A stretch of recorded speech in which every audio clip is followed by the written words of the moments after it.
You're listening to the Corbett Report. CorbettReport.com. All right, friends, welcome to the broadcast. Welcome to Corbett Report Radio for this August 20th, 2012 edition. And once again, for those of you keeping track at home, this is the 200th original broadcast of Corbett Report Radio. So thank you to all of you out there for helping to make this all possible and supporting me and my work for the past 200 episodes of this radio broadcast. And of course, my podcast and videos and interviews and all of that, of course, possible only because of the kindness of the subscribers to the Corbett Report at CorbettReport.com.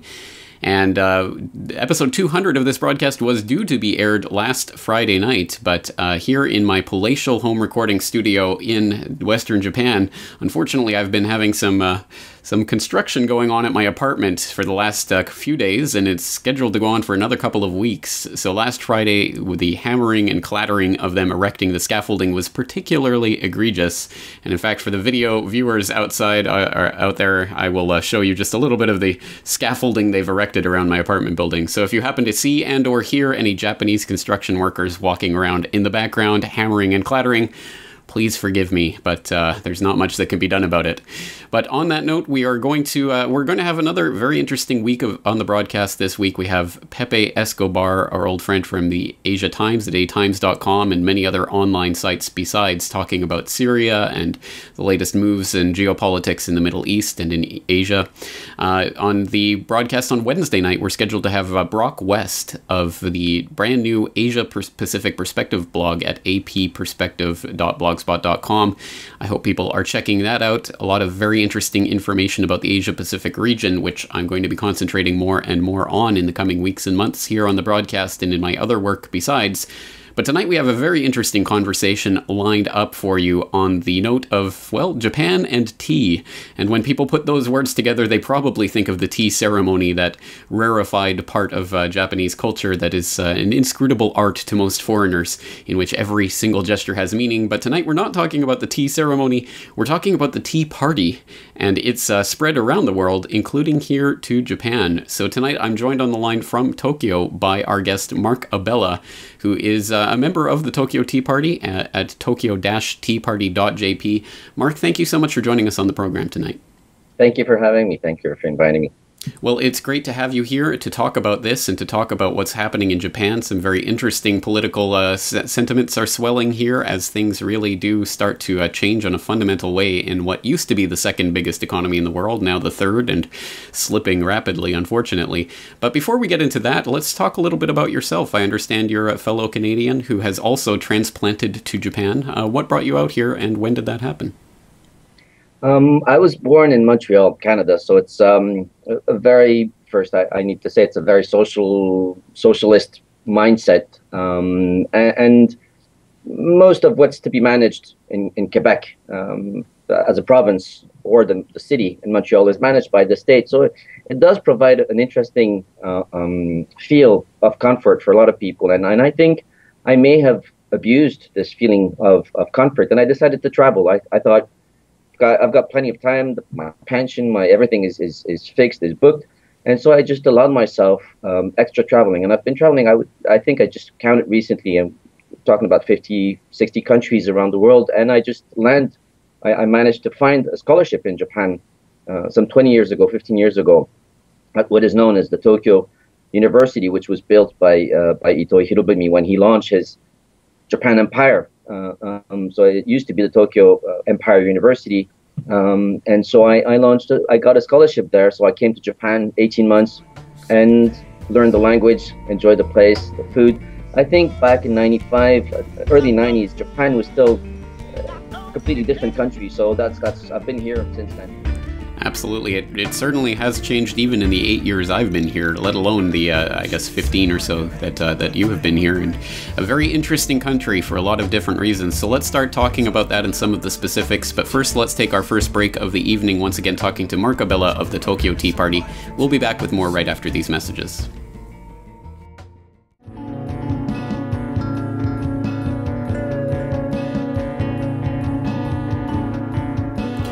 Okay, welcome back to the broadcast, friends. James Corbett here from Corbett Report Radio, here in the sunny climes of Western Japan, and we're talking to someone in the sunny climes of Eastern Japan today. We're talking to Marc Abela of the Tokyo Tea Party at tokyo-teaparty.jp, and just before the break we were talking a little bit about Marc's own history and how he transplanted from Canada to Japan, and he was mentioning he's been around the world and traveled many different countries, but ended up in Japan about 1995, did you say?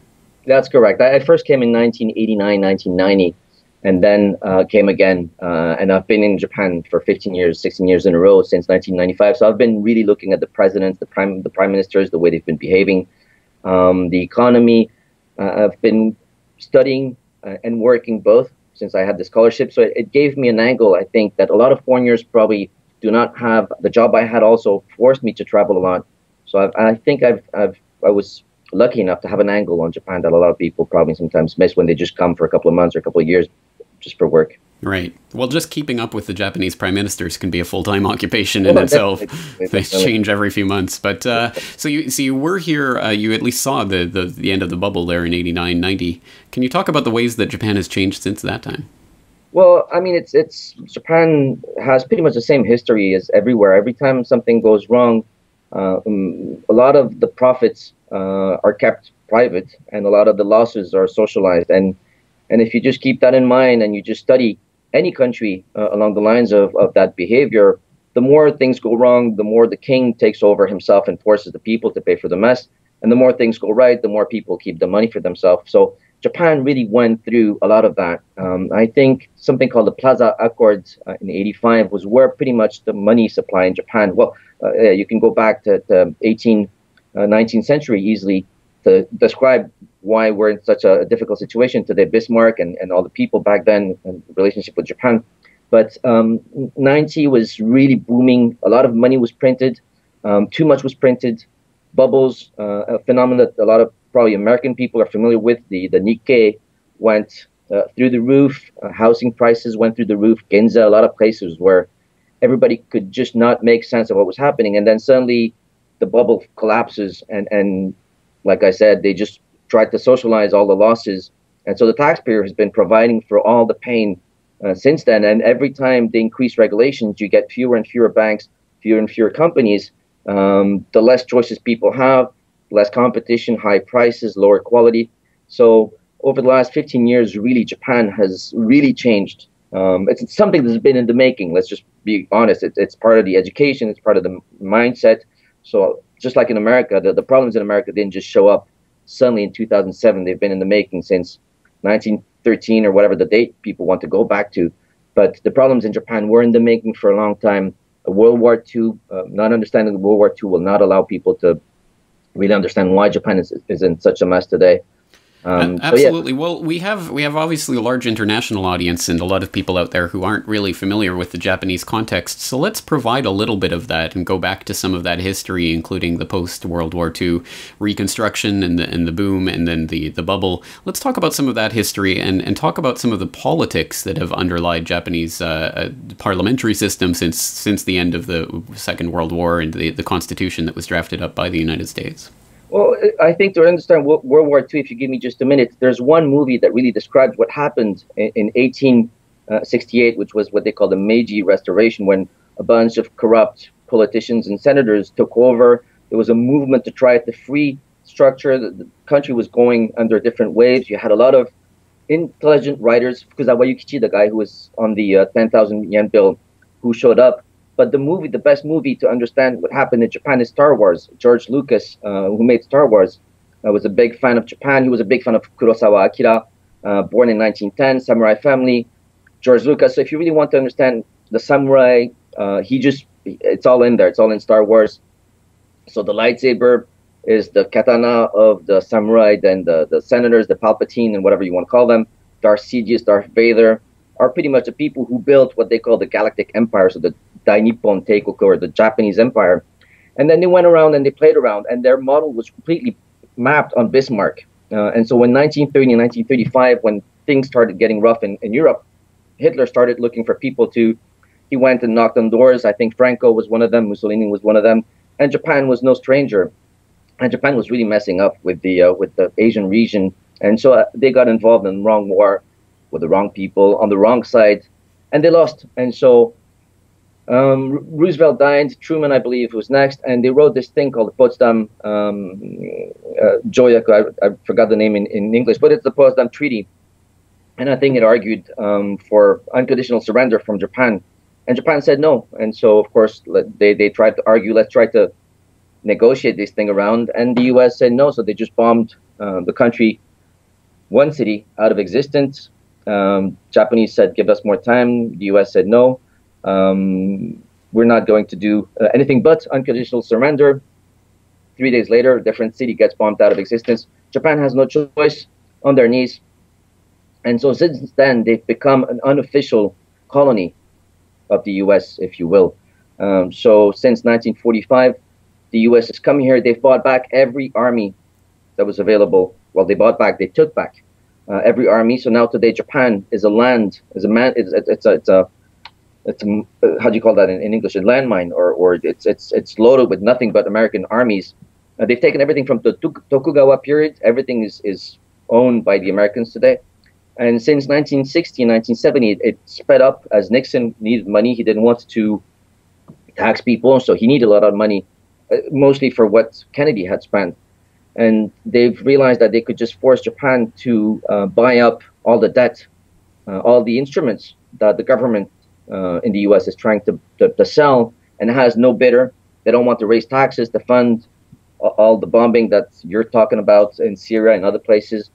So what they did is they forced a lot of central banks in Asia, which were wiped out of their army and who could not say no, to buy up all that debt. So you have, since 1970 pretty much, Japan mostly and China as well, they've been coerced in buying. And I see a lot of people on TV wondering why would China or why would Japan bother to buy such useless assets from the United States governments. I mean, it doesn't make sense when you think about it rationally to have the despots here take all their people's money and buy up foreign countries that typically a despot wants to keep the money for himself. So every time you see Madeleine Albright or Hillary Clinton show up in Japan, typically the following morning, you've got the auction, you've got the government bonds sold by the U.S., and for some reason, the only people to show up are the Japanese central banks, foreign central banks. And so, yeah, Japan has been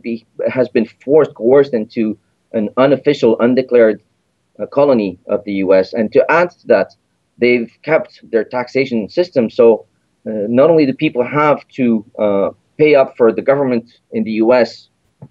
for their share of the money that they're forcing Japanese to buy up, but they also have to provide for their own bureaucracy. So it's become really, really heavy, and the amount of problems, the social problems that they're talking about in the country, social kuke, I'll just name them in Japanese if you have Japanese listener, but typically social kuke, ijime, hikikomori, they all have to do with social issues where you see a lot of kids tired, you see a lot of kids, lock themselves in rooms.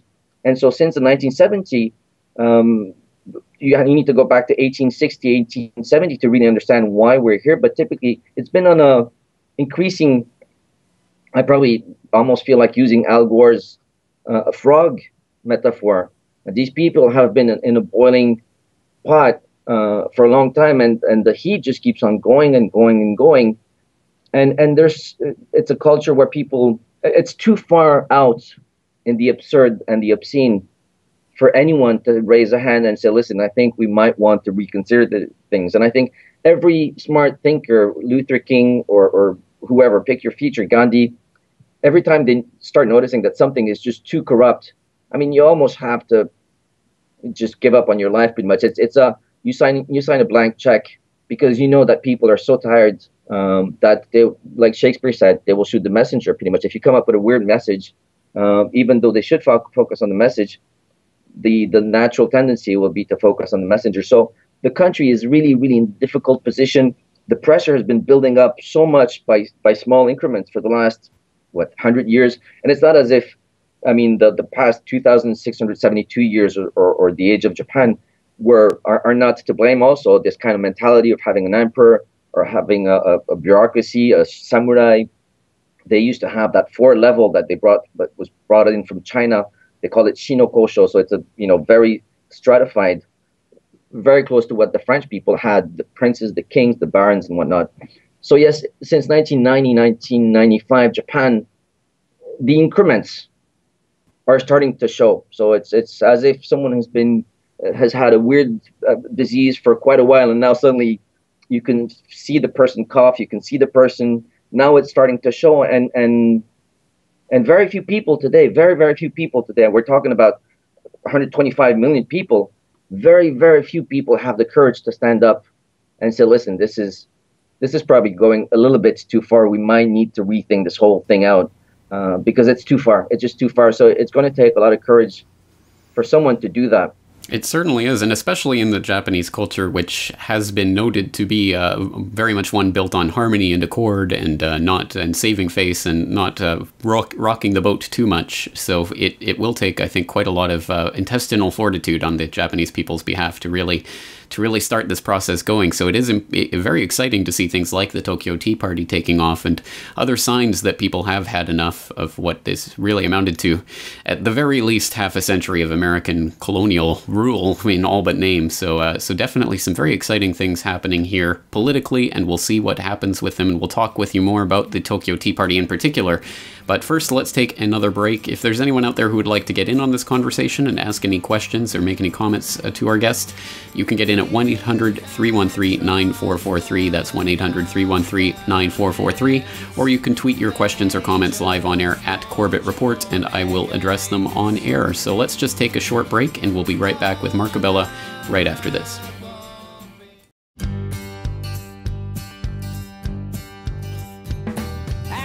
All right, welcome back to the broadcast, friends. Once again, James Corbett of CorbettReport.com. Tonight we're talking to Marc Abela of the Tokyo Tea Party at tokyo-teaparty.jp.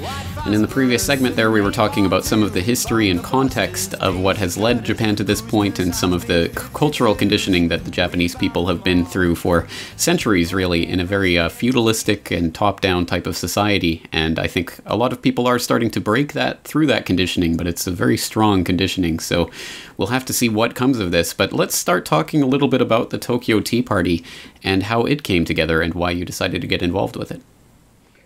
So, like I said, I think complicated situations sometimes call for just a bit of courage, more than intelligence, but at least courage. I think it was Immanuel Kant who argued that enlightenment ultimately really has to do with nothing but inner courage, much more than intellectual capacities. And there's this fellow who appears to be both courageous and intelligent, and his name is Yuya Watase. And he decided to use the December 1773 incidents.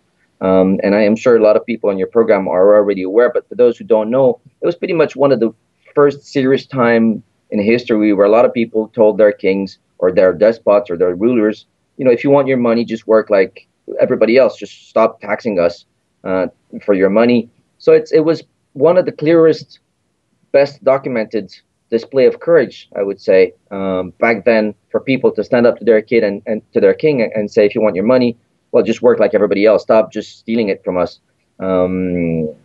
So Yuya Watase, who's very well aware and thought, and he's just researched the whole thing, decided to launch what he called the Tokyo Tea Party. So it's really based on 1773 ideas. And the guy who is on the 10,000 yen bill, which is approximately $100, which is the equivalent of the Benjamin Franklin face, it's called Fukuzawa Yukichi. And he was one of the greatest writers, I would argue, in history. He's very little known because he's not really well translated. But so Yuya Watase decided to take all this history, and he organized this group, and he launched it into existence out of nothing. I think thanks to the new media, the social media, or whatever people call that, he managed to get a lot of people. I think he has 2,000 people in his group right now, one way or another. And he decided to branch out and try to reach out, and which is something that most individualistic groups don't do well. So the socialist and the society has this talent to really quickly go for, let's just all think the same thing. Let's just all agree to think that we all think that we agreed to think the same thing. Whereas a lot more of the Ayn Randian libertarian end of society doesn't gather all that much. They don't like to be seen thinking the way other people see. So there's a lack of cooperation, I would probably want to argue, or at least we can learn. We can still learn from each other. We can still do the Jedi thing, learning from each other without having to be part of that kind of socialistic mentality. And that's what he's doing right now, trying to extend, build up in Japan. He's got 2,000 people. He's got a webpage. He's been inviting people from the US to make discussions here in Japan. He's really, really active. He's really on the floor, on the ground, inviting people, making presentations. Every month he has a group of people getting together, reviewing, rediscussing history. So he's really, really active. I think a lot of credit should go to him for his good work. That's right. And as you say, he's been really traveling the world and talking to people all around. Where are some of the places that you guys have reached out to?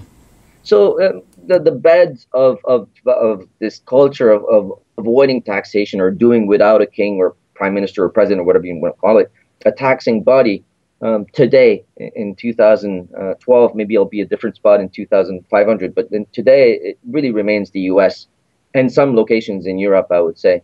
So he's been branching out and really reaching out to some of the people in the US. There's two groups in particular with which he's been in touch. One is called Freedom Works, and it's a really big group. They are really influential. And so just last month, end of July, him and I, just the two of us, went and joined an event in Dallas, where they invited all the Tea Party, the Tokyo Tea Party. So just to go back quickly, April of this year, Yuya Watase decided to organize an international Tea Party party. So what he did is he contacted, through all the friends he had, myself and others, we got in touch with Italy, Australia, Israel, and believe it or not, of course, every country has its own share of Tea Party equivalent. And so we got all these groups together, and we just organized a one-day worldwide Tea Party event. And suddenly all these people were aware of each other, and all these groups decided, or were invited in a way, by the Freedom Works events in Dallas, where they had Rand Paul and others, the Glenn Beck kind of team. And so we were all invited. So you had people from Georgia, a brilliant country. If you have the chance to look, if people in your audience have the chance to look at Georgia, communist country, 1917, a Bolshevik, 1921, they dive under, go under communism. 2003, they wake up, they have what they call the Rose Revolution, drop minimum wage, everything. They've changed everything. No regulations at all, visas for anyone, and the country just went 4 times GDP in only 8 years. The girls are all wearing beautiful things. They have everything you can think about today. So and they're headed by a Thai-munching Saakashvili NATO puppet, so I'm not sure that's an example that I want to emulate. But let's take a short break. We're coming up against another break. We have a nice long segment coming up, so let's take a short break. Once again, talking to Marc Abela of the Tokyo Tea Party. And we'll be back with more right after these messages.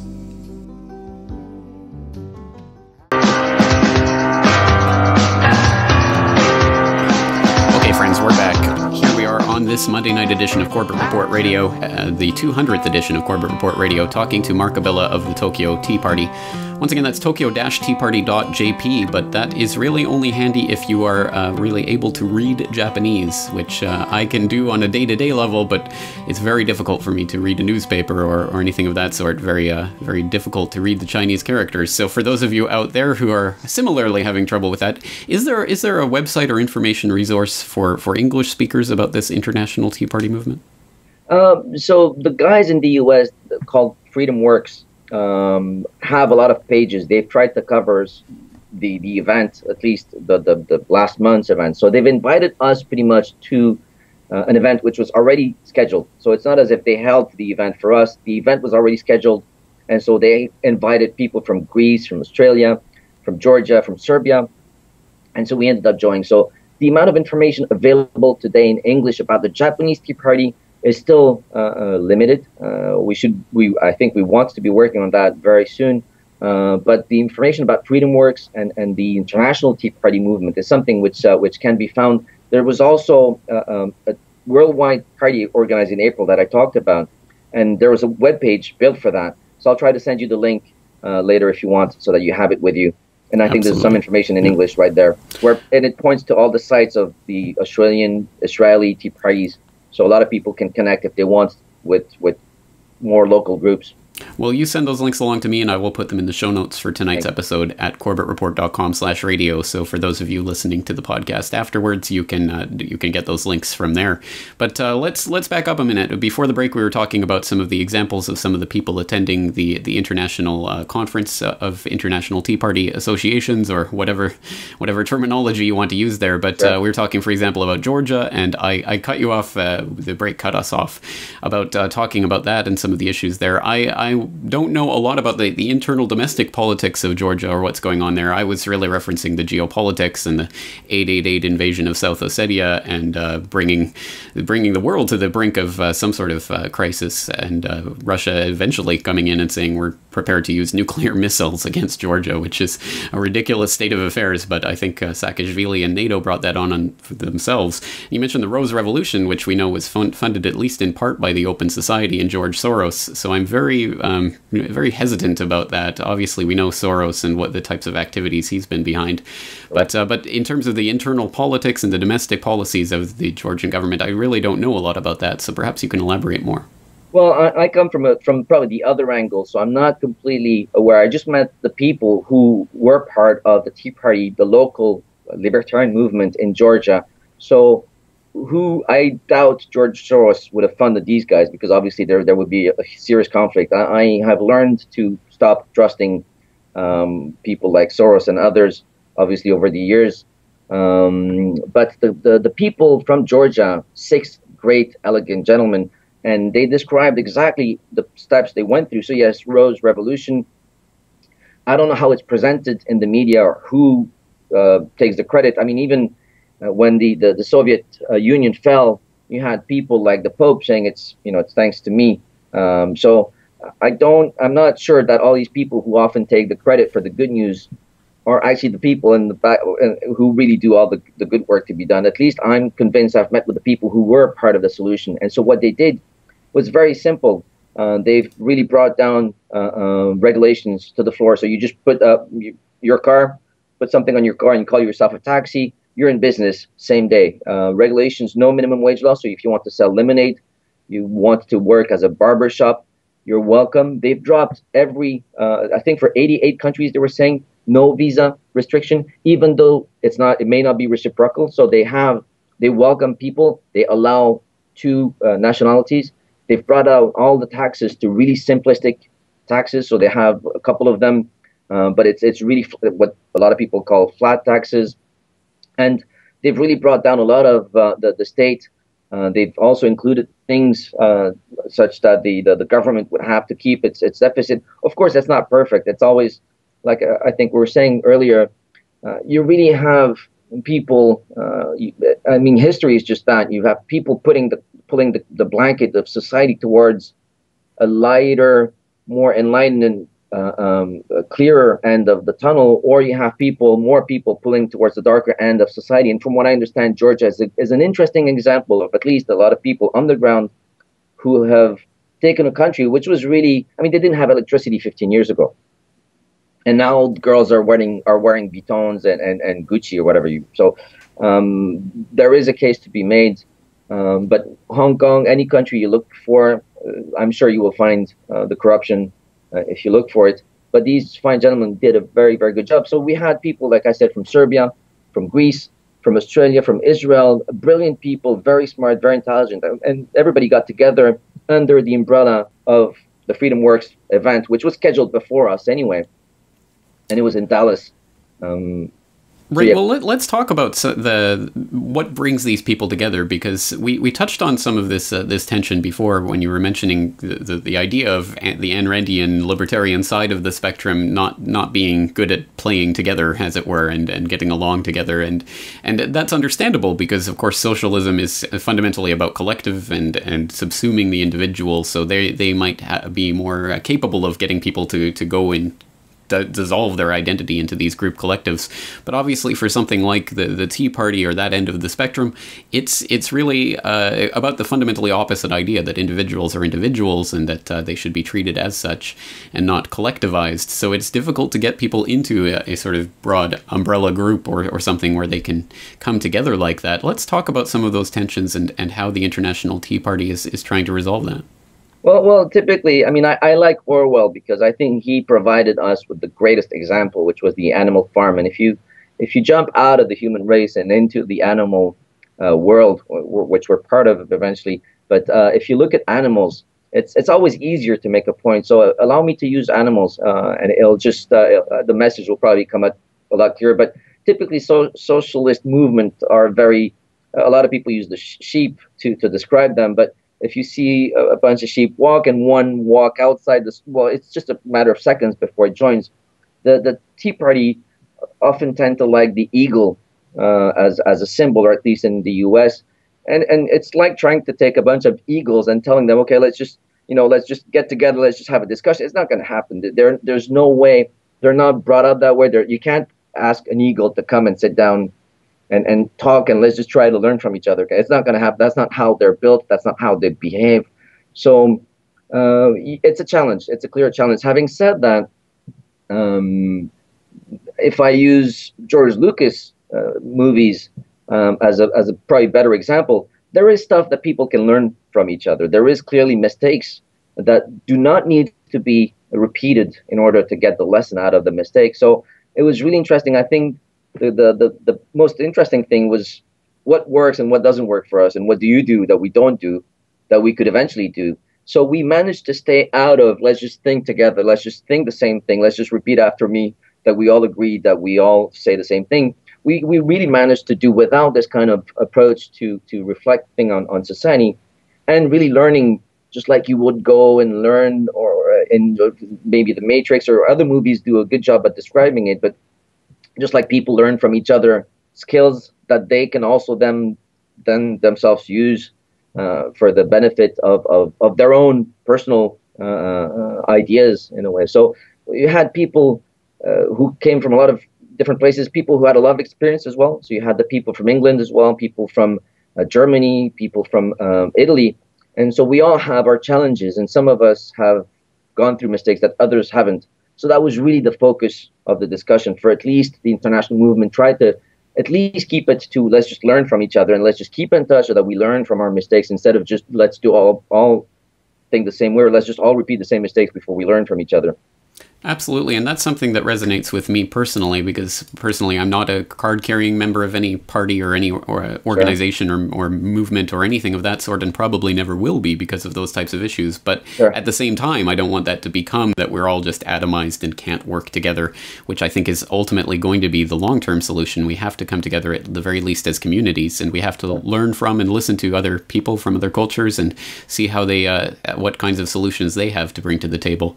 And of course, that's part of the interesting part about this. Each different country has its own regulations and history and context, so they all have their own potential solutions. But obviously, there are things that people can learn from other countries that have tried things in the past as well. If you were going to speak broadly about some of the principles or ideals that are shared by the people that are coming together under this International Tea Party banner, what types of principles are we talking about? Well, first of all, the challenges are very similar. Even though, like you said, all the countries have their own weather, they have their own people, their own food, their own methods. I think Stéphane Molyneux, and I've seen you interview Stéphane in the past. I think he was one of the guys who put it best in saying that you don't have really 198 countries registered at the UN. You have 198 farms. And if you start looking at countries as farms and different farming methods, then suddenly it all makes sense.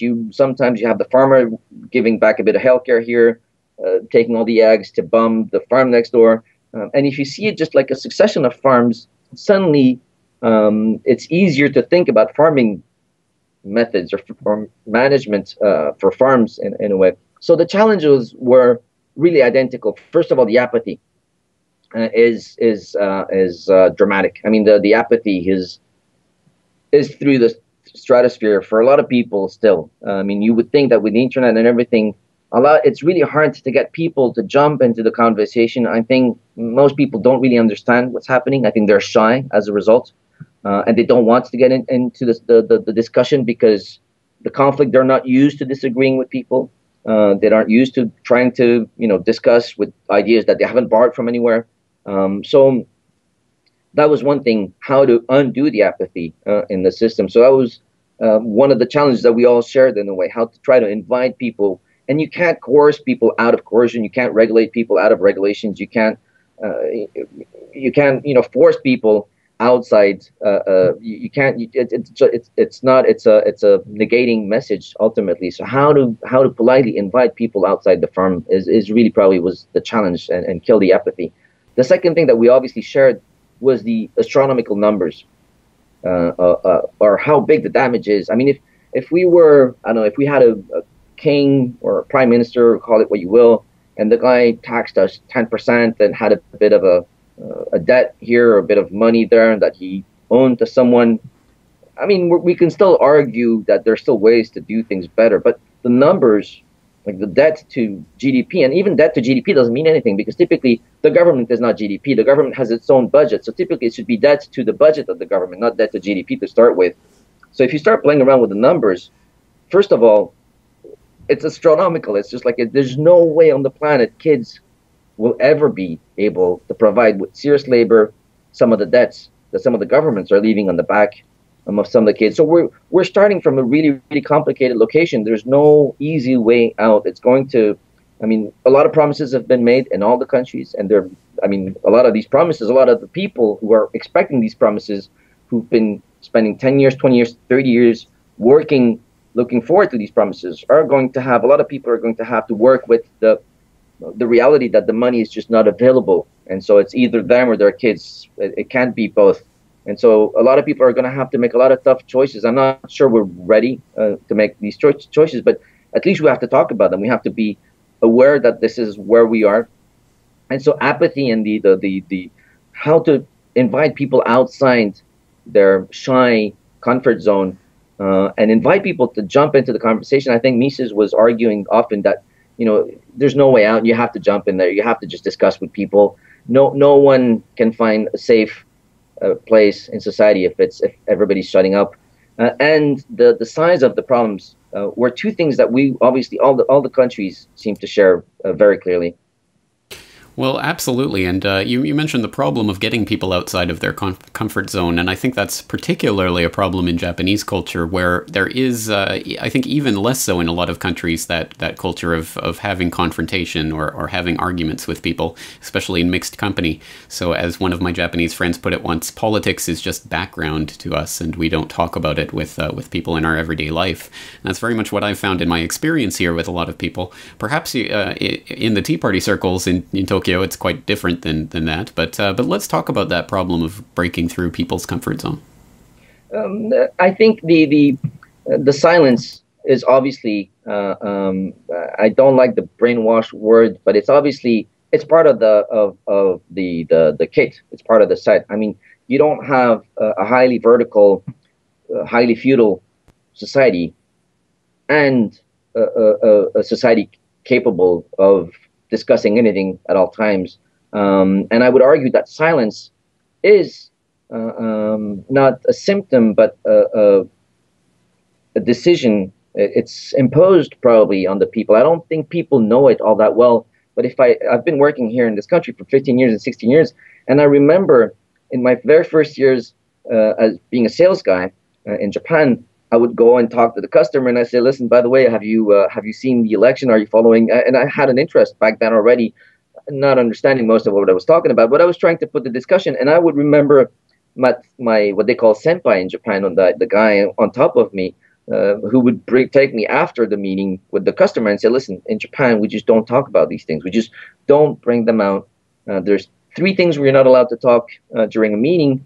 It's religion, politics, and I forgot what the third one was. But obviously, it's out there. It's the mentality is already inside the system. So a lot of people have 20 years, 30 years of a practice of rehearsal of respecting silence, of not imposing, not trying to see what their own opinion of the subject is, and trying to borrow from someone they trust. And I think a lot of the price is getting more and more, the cost of doing so is getting more and more expensive. And I think a lot of people are not ready. They don't have the muscles, or it's a little bit atrophied, their capacity to be able to just say, you know what, it just doesn't make sense. I disagree.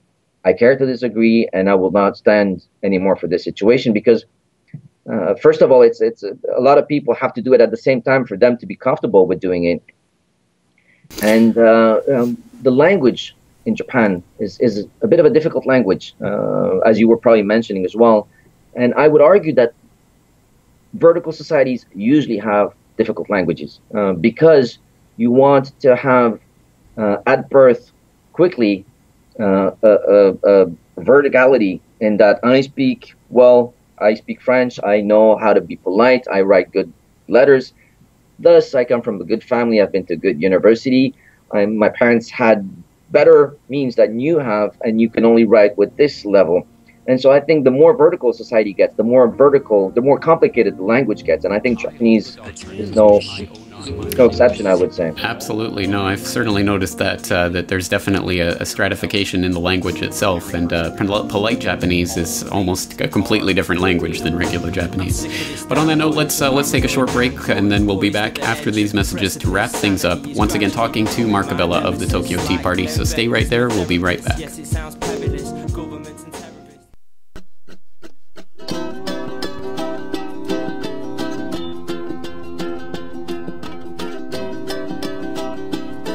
All right, friends, welcome back. Here we are in the final few minutes of Corbett Report Radio here on the Republic Broadcasting Network. And of course, I'm your host, James Corbett of CorbettReport.com.